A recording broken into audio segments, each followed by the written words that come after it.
Hello guys, কেমন আছো? আশা করি ভালো আছো। আমরা এখন আছি হচ্ছে কি করিমগোদা রোড। আর মানে তোমার জায়গাটার নাম হচ্ছে কি প্রথম শুনছো, জায়গাটার নাম আমরাও কোনোদিন শুনিনি, আর বারবার শুনেও মনে রাখতে পারি না, মানে এত কঠিন ভাষা। আর জায়গাটা হচ্ছে কি হায়দ্রাবাদ। যাই হোক, তোমরা হায়দ্রাবাদের ভাষাটা দেখো।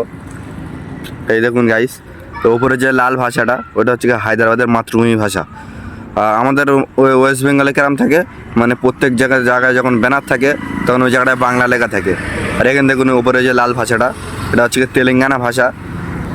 তা যাই হোক, মানে হায়দ্রাবাদের ভিউটা দেখবে, হেভি সুন্দর ভিউ।